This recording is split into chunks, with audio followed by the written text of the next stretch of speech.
रवि की जिंदगी ने अब एक नया मोड़ लिया है। पार्ट 1 में आपने देखा कि कैसे रवि ने फिजूल खर्ची से निकलकर वित्तीय समझदारी की ओर कदम बढ़ाया। लेकिन क्या समझदारी ही काफी है? अब असली परीक्षा शुरू होती है, जब निवेश के फैसले मुश्किल बनते हैं, जब बाजार डगमगाता है और जब धैर्य ही सबसे बड़ा हथियार बनता है। अगर आपने इस कहानी का पार्ट 1 नहीं देखा है तो जरूर देखिए, लिंक डिस्क्रिप्शन में दिया हुआ है। चलिए जानते हैं रवि की कहानी का दूसरा हिस्सा, जहां हर छोटा कदम बनाता है एक मजबूत भविष्य। लेसन 5, असली दौलत बचत में है। में जानिए कैसे आपकी इनकम आपको अमीर नहीं बनाती, आपकी बचत आपको अमीर बनाती है। रवि ऑफिस में अपने सहकर्मी मोहन से बातचीत कर रहा है। मोहन की सैलरी रवि से लगभग 2 गुनी है, लेकिन फिर भी वह हमेशा पैसों की तंगी की शिकायत करता रहता है। मोहन परेशान अंदाज में रवि से कहता है, यार रवि, समझ नहीं आता कि इतनी हाई सैलरी के बावजूद महीने के आखिर में मेरे पास पैसे क्यों नहीं बचते। रवि हैरान होते हुए पूछा, अरे तेरी इनकम तो मुझसे ज्यादा है, फिर भी तुझे पैसों की दिक्कत क्यों होती है? मोहन गहरी सांस लेते हुए बोला, भाई हर महीने ईएमआई, गाड़ी का लोन, क्रेडिट कार्ड बिल्स, छुट्टियों के खर्चे सब कुछ खत्म कर देते हैं। जितना कमाता हूं उतना ही खर्च भी हो जाता है। रवि सोच में पड़ जाता है। वह मोहन की हालत देखकर खुद की पुरानी गलतियों को याद करता है, जब वह भी इसी चक्रव्यूह में फंसा हुआ था। रवि को याद आता है कि कुछ समय पहले तक वह भी सोचता था कि ज्यादा कमाई ही असली अमीरी का रास्ता है।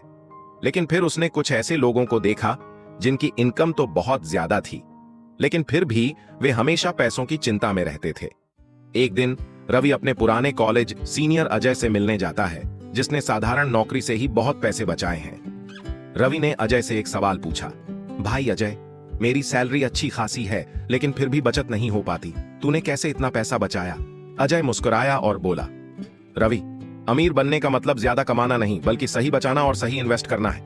मैंने अपनी इनकम से ज्यादा अपनी बचत की आदतों पर ध्यान दिया है। रवि हैरानी से, पर जितना ज्यादा कमाओगे उतना ही तो बचा पाओगे, है ना? अजय सर हिलाते हुए बोला, यही तो सबसे बड़ी गलतफहमी है। ज्यादातर लोग सोचते हैं कि अगर वे ज्यादा कमाने लगेंगे तो ज्यादा बचा भी पाएंगे, लेकिन अगर खर्च करने की आदतें नहीं सुधरती तो कोई भी इनकम कम पड़ेगी। किताब में लिखा था, अगर आपकी इनकम बढ़ती है लेकिन आपका खर्च उसी रफ्तार से बढ़ता है तो आपकी आर्थिक स्थिति कभी नहीं सुधर सकती। असली खेल खर्च को कंट्रोल करने और बचत बढ़ाने का है। रवि अब अपनी खर्च करने की आदतों पर ध्यान देने लगता है। वह अपने बैंक स्टेटमेंट को ध्यान से देखता है और पाता है कि वह कई गैर जरूरी चीजों पर पैसे खर्च कर रहा है। महंगे रेस्टोरेंट, ब्रांडेड कपड़े, नई गैजेट्स और बेवजह ऑनलाइन शॉपिंग। वह फैसला करता है कि अब उसे जरूरत और इच्छा में फर्क करना सीखना होगा। रवि के बदलाव की प्रक्रिया शुरू हुई। उसने बजट बनाना शुरू किया। हर महीने की इनकम और खर्चों का हिसाब रखने लगा। गैर जरूरी खर्चों में कटौती की, फालतू शॉपिंग और अनावश्यक महंगे खर्चों को कम किया। ऑटोमेटिक सेविंग प्लान अपनाया। अपनी सैलरी का 30% हर महीने अलग अकाउंट में डालने लगा। लोन और ईएमआई खत्म करने का लक्ष्य बनाया। जितनी जल्दी हो सके उधारी खत्म करने की योजना बनाई। लॉन्ग टर्म इन्वेस्टमेंट शुरू किया। सिर्फ पैसे बचाना ही नहीं, बल्कि उसे सही जगह इन्वेस्ट करना भी सीखा। किताब में लिखा था, बचत का असली मकसद यह नहीं कि आप कितना पैसा बचाते हैं, बल्कि यह है कि आप अपने खर्चों को कितने सही तरीके से मैनेज करते हैं। कुछ महीनों बाद रवि ने अपनी फाइनेंशियल स्थिति को पूरी तरह बदल लिया है। अब महीने के आखिर में उसके पास न सिर्फ पैसे बचते हैं, बल्कि वह मानसिक शांति भी महसूस करता है। उसे एहसास होता है कि ज्यादा कमाने की चाह में दौड़ने के बजाय सही तरीके से बचत और निवेश करने की आदत ही असली फाइनेंशियल सफलता का राज है। दोस्तों, बचत का असली मकसद सिर्फ पैसा जोड़ना नहीं है, बल्कि आपको आर्थिक स्वतंत्रता देना है।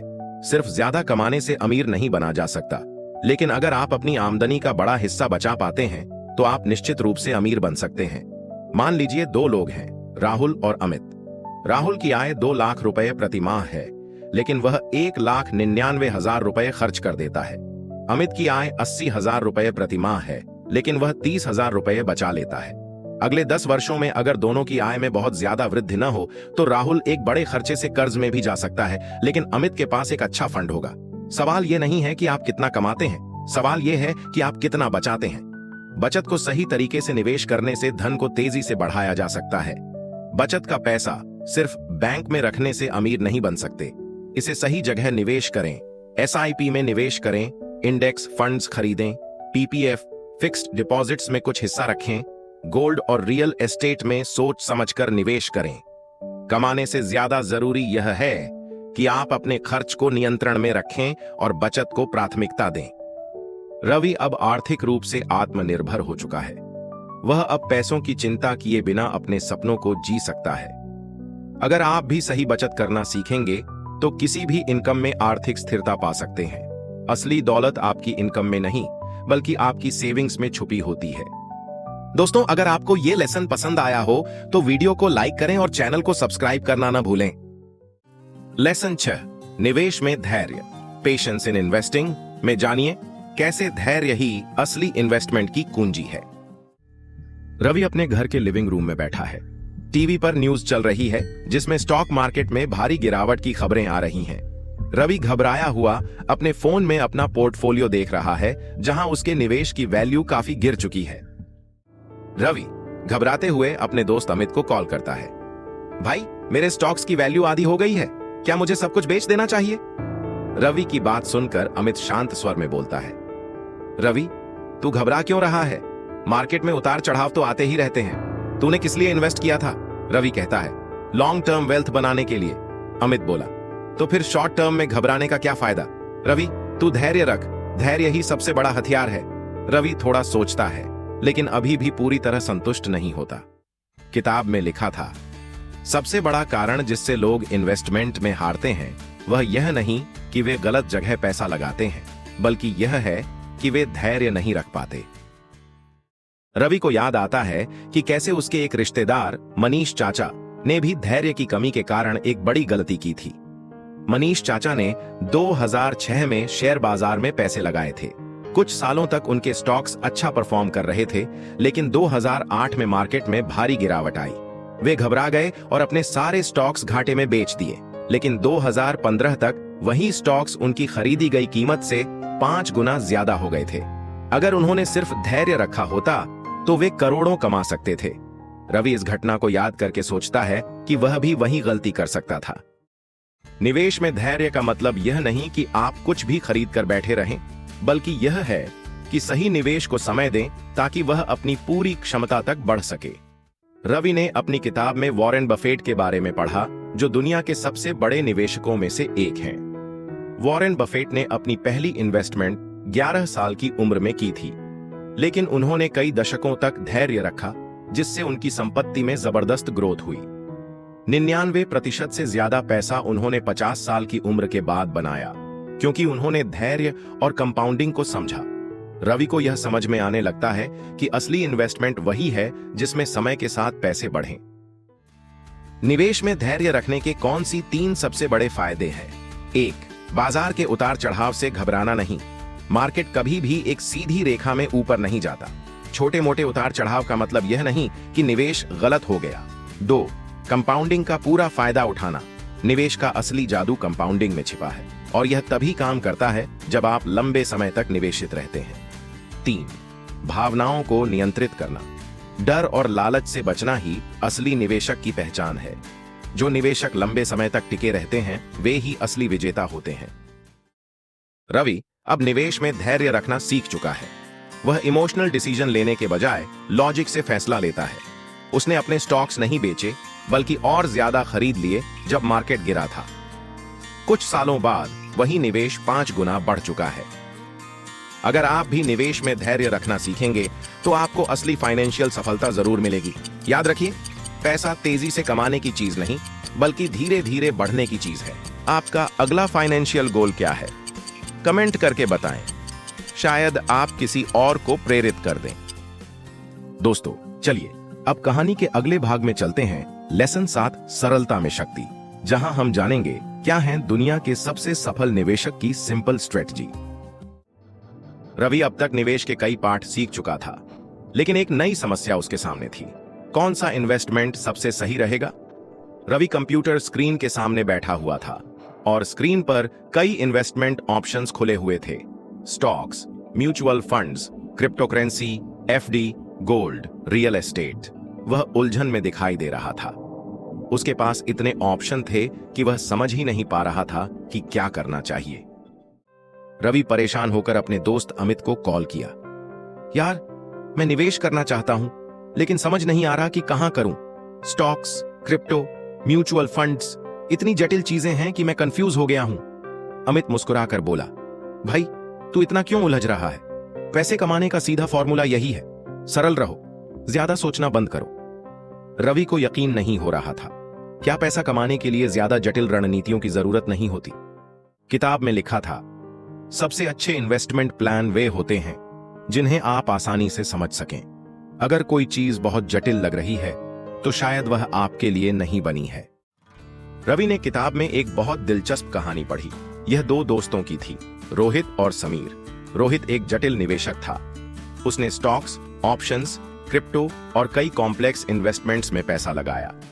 वह हर दिन स्टॉक्स को ट्रैक करता था, हर छोटे उतार चढ़ाव पर बेचने और खरीदने की कोशिश करता था। ज्यादा जानकारी इकट्ठा करने के चक्कर में वह हमेशा कंफ्यूज रहता था।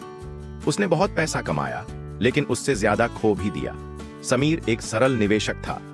उसने सिर्फ एक सिंपल रूल अपनाया, हर महीने अपनी सैलरी का 20% इंडेक्स फंड्स में इन्वेस्ट करना। उसने ज्यादा सोचा नहीं, बस इन्वेस्ट किया और अपने पैसों को ग्रो करने का समय दिया। उसने धैर्य रखा और 15 साल में ही करोड़पति बन गया। कई बार हम सोचते हैं कि पैसे कमाने के लिए हमें बहुत जटिल स्ट्रेटजी चाहिए, लेकिन असल में सरल तरीके ही सबसे ज्यादा असरदार होते हैं। एक जटिल इन्वेस्टमेंट प्लान वह होता है जिसमें आपको हर समय फैसले लेने पड़ते हैं। एक सरल इन्वेस्टमेंट प्लान वह होता है जिसमें आपको कुछ खास नहीं करना पड़ता, बस धैर्य रखना पड़ता है। रवि को वॉरेन बफेट के बारे में पहले भी पता था, जो दुनिया के सबसे सफल निवेशक हैं, लेकिन अब उसने उनके इन्वेस्टमेंट की असली सच्चाई और उनकी सफलता का राज जाना। वॉरेन बफेट ने कभी भी जटिल इन्वेस्टमेंट्स में रुचि नहीं दिखाई। उन्होंने सिर्फ वही कंपनियां चुनी जिनका बिजनेस मॉडल बहुत सरल था, जैसे कि Coca Cola, Apple, Johnson and Johnson. उन्होंने हर बार सिर्फ लॉन्ग टर्म निवेश किया और कभी जल्दी जल्दी स्टॉक्स नहीं बेचे। उनकी रणनीति बहुत आसान थी, लेकिन इसने उन्हें दुनिया का सबसे अमीर निवेशक बना दिया। अगर वॉरेन बफेट इतनी सरल रणनीति से अरबों कमा सकते हैं, तो क्या हमें भी जटिलता से बचना नहीं चाहिए? रवि अब समझ चुका था कि उसे ज्यादा सोचना बंद करना होगा और अपने इन्वेस्टमेंट प्लान को सरल बनाना होगा। रवि ने अब फैसला किया कि वह जटिलता के जाल में नहीं फंसेगा। उसने एक सिंपल इन्वेस्टमेंट स्ट्रेटजी अपनाई और उस पर टिके रहने का निश्चय किया। कई सालों बाद उसका पोर्टफोलियो तेजी से बढ़ता है और वह आर्थिक रूप से सुरक्षित हो जाता है। अगर आप भी अपने निवेश को जितना हो सके सरल बना लेंगे, तो आप ज्यादा पैसा कमा पाएंगे और कम गलती करेंगे। इस कहानी से हमने क्या सीखा? जटिल इन्वेस्टमेंट प्लान से बचें, सरल और लंबे समय तक टिके रहने वाले इन्वेस्टमेंट्स चुनें, धैर्य रखें, जल्दी जल्दी फैसले न लें। फालतू की जानकारी इकट्ठा करने के बजाय एक सिंपल प्लान बनाकर उस पर टिके रहें। सबसे सफल निवेशक वही होता है जो निवेश को जितना हो सके सरल रखता है। क्या आपने कभी किसी और से तुलना करके कोई गलत फैसला लिया है? अपनी सीख हमारे साथ शेयर करें।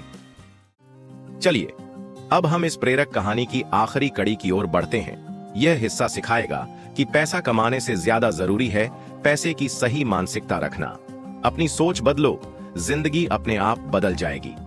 रवि ने अपनी पूरी जिंदगी पैसे कमाने की दौड़ में लगा दी थी, लेकिन अब जब उसके पास अच्छी खासी बचत और निवेश थे, फिर भी उसे एक अजीब सी बेचैनी महसूस हो रही थी। वह सोच रहा था, अगर मेरे पास इतना पैसा है तो मैं खुश क्यों नहीं हूं? वह किताब खोलता है और पढ़ता है। पैसा सिर्फ एक साधन है, लेकिन असली खेल दिमाग में चलता है। अगर आप पैसे को लेकर सही मानसिकता नहीं रखते, तो चाहे आपके पास कितना भी पैसा हो, आप कभी संतुष्ट नहीं होंगे। हम में से ज्यादातर लोग सोचते हैं कि अगर हमारे पास ढेर सारा पैसा होगा तो हम खुश रहेंगे, लेकिन क्या सच में ऐसा होता है? कई रिसर्च यह साबित कर चुकी हैं कि जो लोग लॉटरी जीतते हैं, वे कुछ सालों में फिर से गरीब हो जाते हैं, क्योंकि उनके पास पैसा तो आता है, लेकिन उस पैसे को समझने की मानसिकता नहीं होती। वे ज्यादा खर्च करते हैं, गलत फैसले लेते हैं और अंत में फिर से वहीं पहुंच जाते हैं जहां से शुरू हुए थे। वहीं दूसरी ओर जो लोग धीरे धीरे पैसे कमाते और निवेश करते हैं, वे ज्यादा अमीर और खुशहाल रहते हैं। उनके पास धैर्य, अनुशासन और पैसे की सही समझ होती है, इसलिए वे अपनी संपत्ति को बनाए रख पाते हैं। इसका मतलब यह हुआ कि पैसा असली खेल नहीं है, असली खेल उसे संभालने और सही तरीके से उपयोग करने की मानसिकता है। रवि अब समझ चुका था कि सिर्फ ज्यादा पैसा कमाने से उसकी समस्याएं हल नहीं होंगी, उसे अपनी सोच बदलनी होगी। रवि ने सोचना शुरू किया, अगर पैसा सब कुछ नहीं है तो असली सुख क्या है? वह किताब में आगे पढ़ता है, अमीर बनने का मतलब सिर्फ ज्यादा पैसे कमाना नहीं है। अमीर बनने का असली मतलब है अपने पैसे को इस तरह संभालना कि वह आपको आजादी दे सके, न कि आपको और तनाव में डाल दे। रवि ने अपने जीवन में बदलाव किया। एक, खर्चों पर नियंत्रण। अब वह बेवजह चीजें नहीं खरीदता सिर्फ इसलिए कि उसके पास पैसा है। 2, सरल जीवन शैली। अब वह दूसरों को दिखाने के लिए पैसा खर्च नहीं करता, बल्कि अपनी असली जरूरतों पर ध्यान देता है। 3, पैसे के प्रति नजरिया। अब वह पैसा कमाने की बजाय पैसे को सही तरीके से संभालने पर फोकस करता है। रवि ने किताब में उन लोगों के बारे में पढ़ा जिन्होंने पैसा कमाने की कला को समझ लिया था। वॉरेन बफेट ने अपनी जिंदगी में कभी जल्दबाजी में पैसे के फैसले नहीं लिए।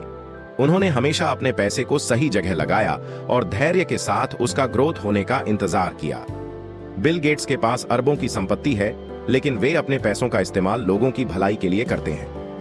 उन्होंने पैसा कमाने से ज्यादा उसे सही जगह लगाने पर ध्यान दिया। अगर ये दुनिया के सबसे अमीर लोग पैसों के बारे में इतनी समझदारी से सोचते हैं, तो हमें भी पैसे को लेकर अपनी मानसिकता बदलनी चाहिए। कुछ साल बाद रवि आर्थिक रूप से संपन्न हो चुका था, लेकिन अब वह पहले से कहीं ज्यादा शांत और संतुष्ट था। रवि समझ चुका था कि असली खेल पैसा कमाने का नहीं, बल्कि पैसे को सही तरीके से संभालने और मानसिक शांति पाने का है। किताब में लिखा था, जो व्यक्ति पैसे को साधन मानता है वह इसे नियंत्रित करता है, लेकिन जो इसे लक्ष्य बना लेता है वह खुद इसके नियंत्रण में आ जाता है। रवि ने अब पैसों की दौड़ में भागना बंद कर दिया। उसने खुद को पैसे का मालिक बना लिया, न कि पैसों को अपना मालिक बनने दिया, और यही असली जीत थी। इस कहानी से हमने क्या सीखा? पैसा कमाने से ज्यादा जरूरी है पैसे की सही मानसिकता रखना। खुशी सिर्फ पैसा बढ़ाने में नहीं, बल्कि पैसे को सही तरीके से संभालने में है। अगर पैसा आपको टेंशन दे रहा है, तो शायद आपको अपनी मानसिकता बदलनी होगी। पैसा एक साधन है, लक्ष्य नहीं। अगर आप इसे लक्ष्य बना लेंगे, तो यह आपको नियंत्रित करने लगेगा। नीचे कमेंट करके जरूर बताएं कि क्या आप पैसों को अपना मालिक बनने देंगे या इसे सही तरीके से नियंत्रित करना सीखेंगे। तो दोस्तों, रवि की यह कहानी अगर आपको थोड़ी सी भी अपनी लगी हो, अगर एक पल को भी लगा हो कि हाँ, ऐसा तो मेरे साथ भी हुआ है, तो वीडियो को लाइक जरूर करना।